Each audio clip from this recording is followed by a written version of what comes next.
tune into a specific time and place. Give us some other realities on this planet, Stuart, that have fascinated you in your investigations.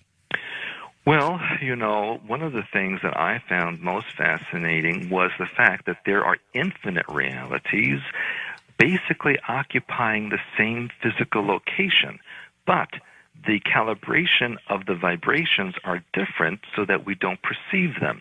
It's kind of like a radio. You can tune the dial just a little bit at a time and get a completely different station, yet it's coming from the same radio. And that's what reality is like. If you can tune into a different frequency, you can see an entirely different vibration. So that there are realities where Earth is very different. There are realities where the reptilians never got here. There are realities where the Atlantean civilization stayed intact. There are realities where the Nazis won the war and took over the world. Every possibility exists. So whatever you can possibly think of or conceive of exists somewhere in creation. You know what fascinates me about everything you've said tonight, Stuart, was the fact that the people may have construed the reptilians who went underground as being devils and hell in that entire episode. I mean, I find that to be absolutely fantastic and fascinating. Well, everyone finds different aspects of this information for whatever reason that individual likes. But, for me, what I'd like to get across is that despite all of this, there's still hope. And that is, if we regain control of our own minds individually, then the control system would disappear. All right, I'm sorry, go ahead. I think people need to realize that it's not hopeless. It's not a one-way street. We can reverse this if we take control of ourselves. But we have to do it in mass. We can't do it in small numbers, can we? That's true, but we need to start individually. And that's why I do the work that I do with the language of hyperspace and opening DNA and visualizations so that we can reintegrate the mind and then recreate our reality. You and Richard Hoagland need to get together when you talk about hyperspace. Well, we should all get together and change the way things are. Now tell me, what do you talk about at some of these conferences you go to? Well, I like to start out with what I call language of hyperspace, which is color, tone, and archetype, which I describe as the language of God mind. All thought, if you could see the energy of thought, would have a color, a symbol, and a vibration or tone to it. If you learn how to connect them and like a sentence, if you will, you can create whatever it is that you want in physical reality.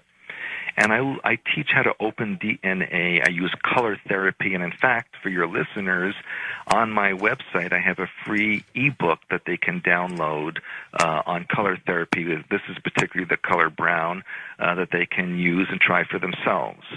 The mind really is everything.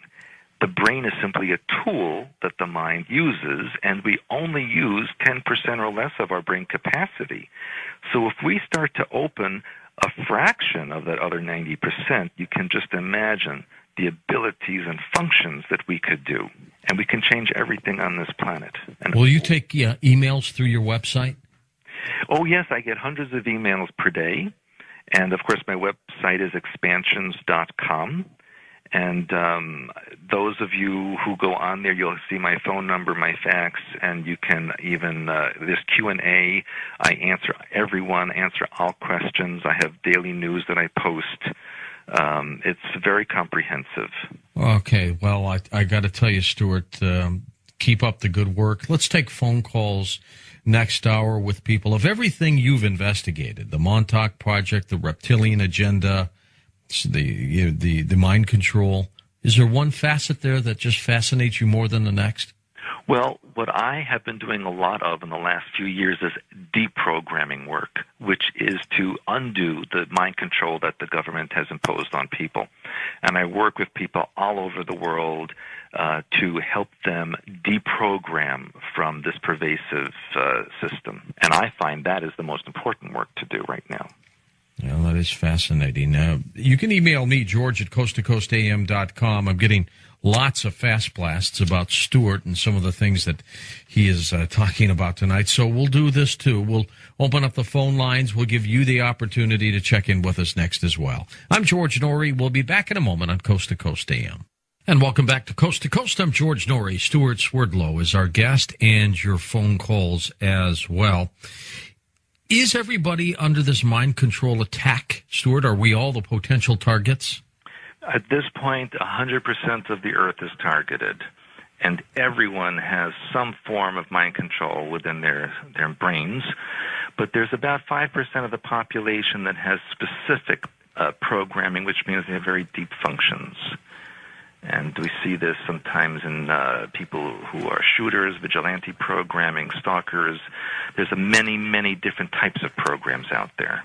Some could be pure evil, though, Stuart. Some of these people could be committing these crimes of horror on their own, don't you think? Well, that is also true. But if you notice, in this last 50 years, there's been a very high percentage of these kinds of crimes out there, especially ritualistic murders, serial killers, and this is a side effect or actually a direct cause by the mind control and programming. To the phones we go, east of the Rockies. You're on the air with us on Coast to Coast. Hi there. Hi, this is Josh from Columbus, Ohio. How you doing tonight? Good, Josh. Thanks for calling.